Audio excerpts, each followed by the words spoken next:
Hey, Firsty Friends, we're going to continue reading Tigers at Twilight, and we're doing chapters 3 and 4 today. Chapter 3, Life or Death. Tigers? Said Annie. Cool! Jack read more. A wild tiger eats almost 5,000 pounds of fresh raw meat a year.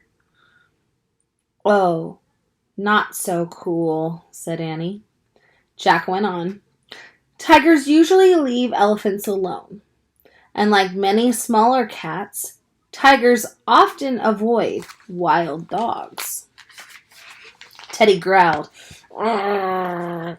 Wild dogs, not a shrimp like you, Jack said to Teddy. A tiger would eat you in a minute. Teddy growled again.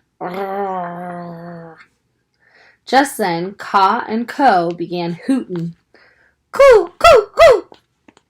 The peacocks cried, Ka, ka! A small deer made short barking sounds and stamped their hooves. What's going on? Said Annie. We better put Teddy in my pack, said Jack, to keep him safe.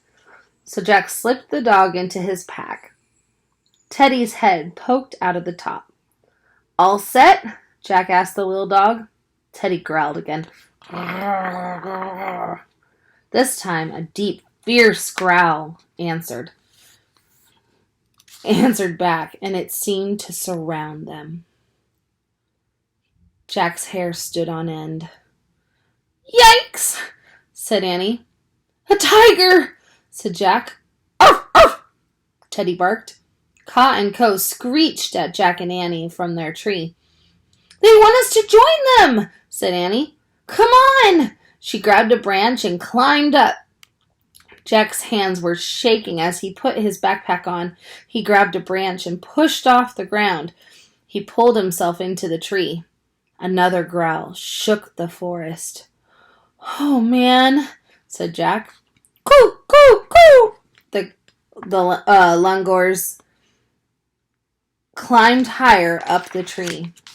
Jack and Annie followed them, climbing from branch to branch. The sky above was no longer glowing. The bright orange had faded to a twilight gray. Jack looked down. He couldn't see the ground at all. He listened for another scary roar. Only the cries of frightened forest creatures filled the air. Maybe the tiger's gone, said Annie. Jack glanced at Ka and Ko. The langurs cuddled together. Their dark faces looked worried. And maybe not, said Jack. How can we get through the forest without running into him? Said Annie.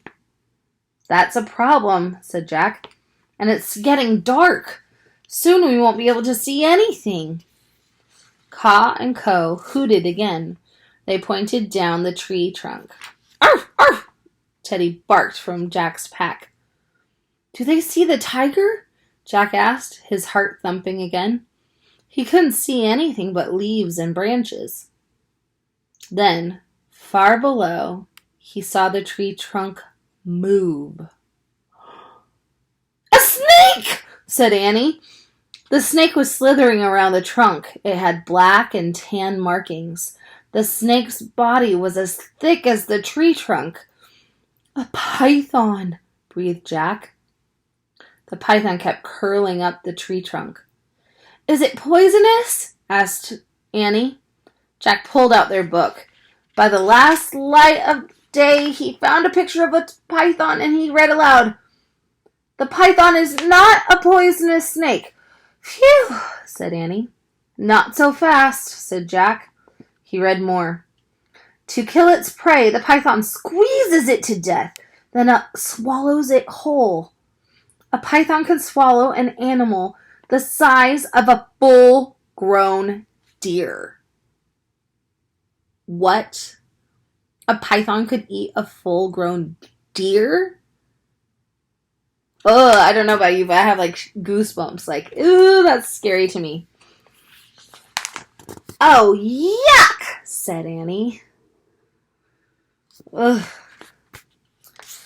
This is more than just yuck, Annie, said Jack. This is life or death. Ka and Co chattered at Jack and Annie. Sorry, I had a yawn. Not now, said Jack. We have to think. The langurs grabbed thick vines. They leaned back, then they jumped out of the tree. The langurs swung through the air like trapeze artists. They swung over bushes and tall grass and landed in another tree. They screeched at Jack and Annie and waved their arms. I know what they're saying, said Annie. They want us to copy them. And that's the end of that chapter. Would you do it? Would you follow the langurs like Jack and Annie? Like, do you think they should? Chapter 4. Swing time. Annie grabbed a vine. Jack looked back at the python. The giant snake was still winding its way up the tree. It had almost reached their branch. Jack took a deep breath. Then he grabbed a vine too. Lean back like Ka and Co did, said Annie. Jack and Annie leaned back. 1, 2, 3, go, said Annie. They swung out of the tree. Jack felt his stomach drop. Air rushed by. Leaves and branches slapped at him. Suddenly, the forest shook with a great roar. Like a flame, a tiger leaped up from the bushes. His yellow eyes blazed and his teeth shone like daggers. His claws barely missed Jack and Annie.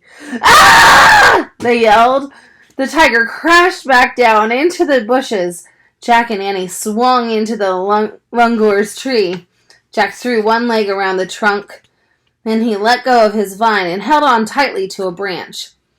Oh, man, he said. Oh, excuse me. Sorry. He was in shock. The langurs patted him as if to make sure he was okay.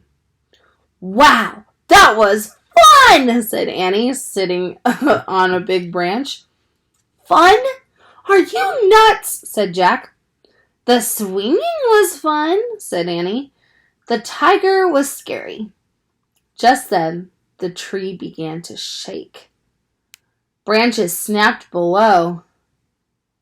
Oh no, said Jack. Can tigers climb trees? Asked Annie. Probably, said Jack, and he hugged the trunk and squeezed his eyes shut. From below came loud sounds of chewing, smacking, and crunching. Teddy growled and Jack groaned. Now the tiger's eating the tree, he said. Annie burst into laughter. Ka and Co whooped as if they were laughing too. Arf, arf, barked Teddy. What? Said Jack, opening his eyes. Look! Annie pointed at the twilight. A thick gray tube was waving in the air. A thick gray tube. That sounds weird.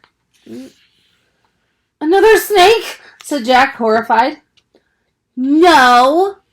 It's an elephant trunk, said Annie. They go from one scary thing to another scary thing, and now they see an elephant trunk. Would you be scared if you saw an elephant trunk? Or do you think that they are calm and nice animals? I don't know. What about in the wild, though? The trunk wiggled near Jack and Annie, as if it were sniffing them. Then it picked leaves from the tree and disappeared. Let's go see, said Annie. With Teddy still in his backpack, Jack followed Annie down to a lower branch. They peered out at the twilight forest. In the gray gloom, they saw a herd of elephants. One stood beneath their tree, eating leaves. Others munched grass. Hey, I have a really cool idea, said Annie. Oh. And that's the end of that chapter. Oh, that's chapters 3 and 4.